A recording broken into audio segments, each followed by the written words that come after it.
দুনিয়ার বুকে একজন সাধারণ মানুষের মন জয় করতে আমাদের কত প্রচেষ্টা, তাকে বিগলিত করে তার কাছ থেকে ছুটি নেওয়া, তার থেকে প্রয়োজন মেটানো, এই সব কিছুর জন্যই আপনি আমি ঠিকই সময় বের করে নিই, ঠিকই আকুতি মিনতি করে তাকে রাজি করাই।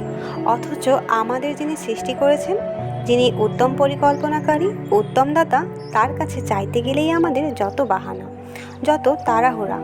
আপনি আল্লাহকে চিনবেন, তার আনুগত্য করবেন, এরপর আবার অন্য কারোর সামনে মাথা নত করবেন?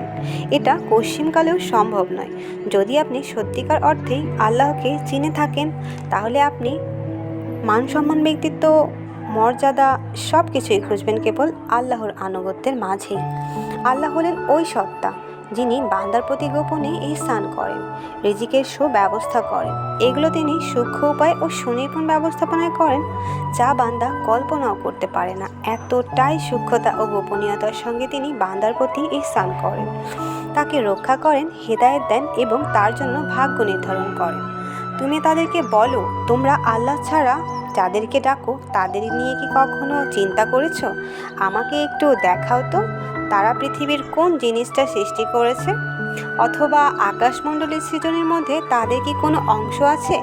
এর পূর্বের কোনো কিতাব বা জ্ঞানভিত্তিক কোনো বর্ণনা থাকলে তা আমার সামনে নিয়ে এসো, যদি তোমরা সত্যবাদী হও। আল্লাহ তাআলা বলেন, আর যদি আপনি পৃথিবীর অধিকাংশ লোকের কথা মেনে নেন, তবে তারা আপনাকে আল্লাহর পথ থেকে বিপথগামী করে দেবে।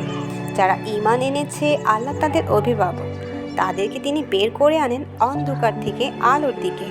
আর যারা কুফরি করে, তাদের অভিভাবক হচ্ছে তাগুত, তারা তাদেরকে আলো থেকে বের করে অন্ধকারের দিকে নিয়ে যায়। এরাই হলো জাহান্নামী, চিরকাল এরা সেইখানেই থাকবে। রাসূল সাল্লাল্লাহু আলাইহি সাল্লাম বলেছেন, যে লোক ক্ষমতা থাকার পরেও আল্লাহ তাআলার প্রতি নম্রতায় বশত দামি জামা পরা ছেড়ে দিবে, তাকে কিয়ামত দিবসে আল্লাহ তাআলা সকল সৃষ্টির সামনে ডেকে আনবেন এবং ঈমানদারদের পোশাকের মধ্যে যে কোনো পোশাক পরিধান করার অধিকার